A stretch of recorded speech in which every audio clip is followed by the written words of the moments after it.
Terima kasih pemirsa Namsi bersama kami. Kang Jajat, sebelum kita membahas kenapa kemudian tol Trans Jawa ini sangat penting, kita akan coba mendengarkan dulu bagaimana pandangan dari Presidium Masyarakat Transportasi Indonesia Sugeng Purnomo yang sudah tersambung lewat saluran telepon atau lebih akrab dipanggil Ipung Purnomo. Mas Ipung, selamat pagi.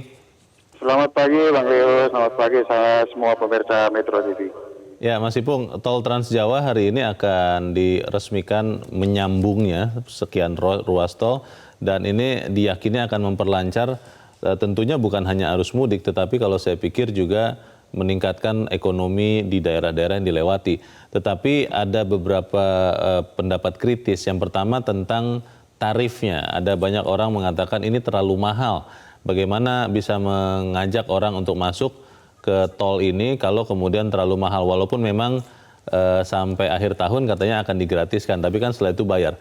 Lalu yang kedua, bagaimana dengan kemudian perawatannya, karena itu juga menjadi masalah. Menurut Anda bagaimana, Mas Ipung?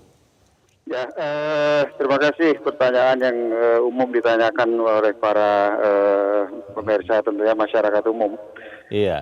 Begini, mengenai tarif, rumus utamanya siapa yang menggunakan jalan nasional akan lebih mahal atau tarif tol akan lebih murah dibanding dengan jalan nasional. Itu rumusnya sekitar 70-75%.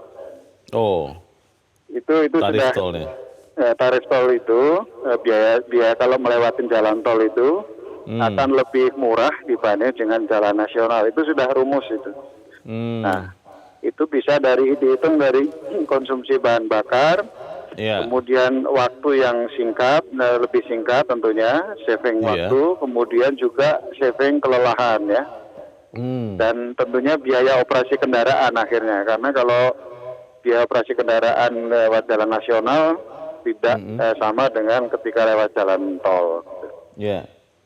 Kalau melihat ada beberapa orang yang juga mempertanyakan bagaimana nanti pengoperasiannya, karena mungkin hampir 600 km ya kurang lebih, itu kan ada beberapa operator, kemudian juga beberapa kali melakukan pembayaran, itu tidak efisien. Bagaimana Mas Ipung? Nah begini, membangun itu kan tidak oleh satu pihak ya, tapi oleh berbagai investor. Nah ini sebetulnya cermin gotong royong yang sangat bagus membantu menyelesaikan infrastruktur jalan. Nah, tak terhindarkan memang rata-rata kan sekitar 25 sampai 35 km per ruas. Yeah. Saya kira membayar dengan saat ini ya, membayar dengan gate setiap 35 sampai sekian kilometer itu tadi masih cukup normal dibanding kalau dulu di dalam kota yang setiap 6 kilo ya. Nah, kalau dalam kota sudah menemukan rumusnya, ada tren trafficnya, sehingga semua sekarang bisa dibuka dengan satu harga, gitu ya. Yeah. Nanti sama, kalau sudah trennya ketemu, kalkulasinya bisa dihitung, semua dibuka, semua Jakarta Surabaya udah tanpa apa-apa. Gitu. Oh, jadi tidak akan 20 kilo berhenti bayar, 20 kilo berhenti bayar, tidak akan begitu lagi ya? Tidak, nanti kalau sudah ketemu traffic trennya dan kemudian perawatan juga lebih modern, itu bisa langsung dibuka, udah nggak perlu apa-apa, bahkan akan menggunakan OBU saja. Ada berangkat dari mana terdeteksi, keluar dari mana ya harganya udah muncul sendiri. Langsung menggunakan alat otomatis yang tidak perlu membuka kaca begitu ya? Iya persis, udah langsung ada di dashboard Anda itu nanti muncul tagihannya.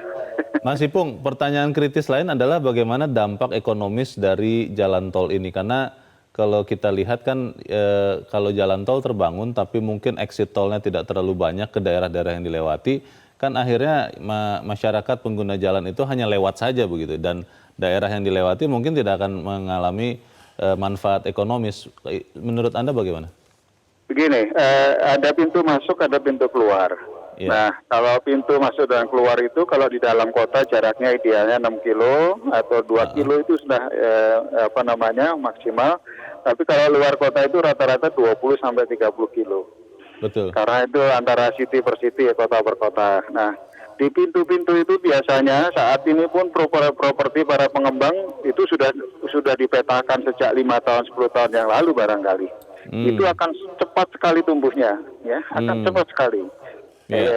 Inilah namanya regional development. Jadi betul-betul mempromosikan ekonomi di daerah masing-masing dengan adanya pertumbuhan-pertumbuhan baru di kantong-kantong baru itu. Baik, baik. Kita harapkan para pengguna jalan juga tertib ya, karena kalau katanya ada stigma pengendara mobil di Indonesia itu kalau lihat jalan kosong itu tidak menjadi cenderung tidak tertib, katanya begitu Mas Ipung. Ya ini persoalan perilaku sebetulnya, bukan persoalan teknis ya, tapi perilaku itu bisa diatur dan ditegakkan di lapangan oleh para petugas. Cuman satu yang ingin saya sorotin, sebetulnya Jakarta sampai Surabaya barangkali nanti banyaknya mudik, tapi kali ini mudiknya juga bisa dari daerah pada pergi ke Jakarta, ya. Ada pola terbalik begitu ya? Ada pola lalu lintas yang nanti yang perlu diantisipasi oleh petugas. Jadi hanya jangan melotot ke arah Surabaya, tapi juga melotot ke arah Jakarta. Ini hati-hati nih, perlu diantisipasi trafiknya. Karena mungkin saja orang-orang Jakarta yang mungkin bekerja sehari-hari di daerah ke arah Surabaya malah kembali ke Jakarta begitu ya? Bahkan anak-anak pada liburan itu dari berbagai kota itu datang kembali lagi ke Jakarta dan siap-siap Jakarta macet itu. Itu dia. Baik, itu nanti akan kita antisipasi. Mas Ipung Purnomo, terima kasih sudah mencerahkan kami pagi ini. Selamat pagi Mas. Selamat pagi Mas Leo. Selamat pagi Pak Musa.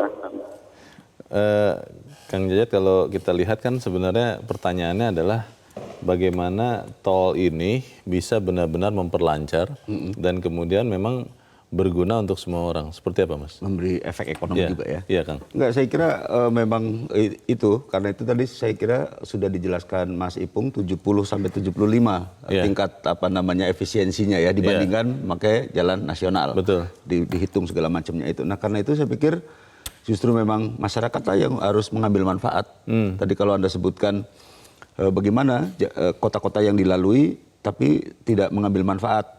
Ada yang mengatakan nanti dapat asapnya doang, gitu ya. Katanya mobilnya lewat saja. Nah karena itu saya kira tadi sudah disebutkan juga, itu kan sudah diperhitungkan. Kalau di dalam kota memang 2 kilo sampai berapa gitu, kalau di luar kota 20 sampai sekian. Nah, kalau tol yang sekarang kan ada berapa ruas? Ada 7 ruas, 3 di Jawa Tengah, 4 di Jawa Timur. Nah saya kira mestinya memang harus diperhitungkan aspek-aspek ekonominya selain kelancarannya itu. Saya kira kalau soal kelancarannya mudah-mudahan ini sudah dihitung ya. Saya kira panjang ini sampai akhir tahun ini. Saya kira orang sudah bisa mengatur dirinya. Paling tidak juga tidak seperti Hari Raya Idul Fitri yang mudiknya memang puncak puncak orang mudik tuh saya kira memang di Hari Raya Idul Fitri ya. Pertanyaannya adalah kemudian bagaimana jalan tol ini benar-benar bisa dirawat juga karena itu dia, katanya orang Indonesia ini pintar bikin, merawatnya lemah. Kita akan bahas lepas jeda Kang Jajat, dan pemirsa tetap bersama kami. Editorial Media Indonesia segera kembali. Terima kasih pemirsa, Anda masih bersama kami Kang Jajat. Kita akan mencoba mendengarkan pendapat pemirsa ya. Apakah mereka juga melihat tol Trans Jawa ini membuat kita menjadi lebih lancar? Kita sudah terhubung dengan pemirsa Metro TV di Jambi. Ada Pak Sunarto. Pak Sunarto, selamat pagi Pak. Selamat pagi Metro. Selamat pagi Pak Sunarto. Silakan Pak, pendapat Anda singkat padat saja ya. Pertama kita ucapkan selamat kepada Pak Jokowi yang telah berhasil memperpendek waktu tempuh saudara-saudara kita mau mudik atau ketemu saudara di Jawa. Tinggal kita menunggu yang ada di Sumatera. Soal tadi silahkan dirundingkan, win solution.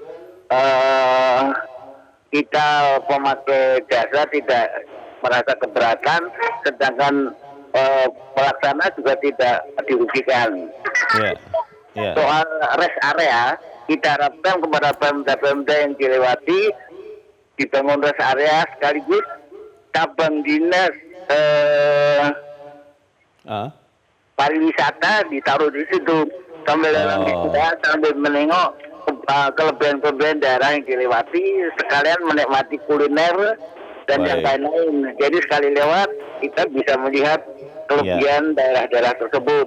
Dan lagi selamat kita nunggu yang lancar ke Sumatera. Kebetulan kita tinggal di Sumatera. Terima kasih. Selamat pagi. Selamat pagi Pak Sunarto di Jambi. Tinggal ditunggu tol Trans Sumatera Kang Jajat. Sedang dibangun sih. Kita tahu nanti pada waktunya akan selesai. Kita akan mencoba mendengarkan pemirsa Metro TV berikut di Denpasar, Bali. Ada Pak Paul. Pak Paul, selamat pagi Pak. Selamat pagi Bang Leo.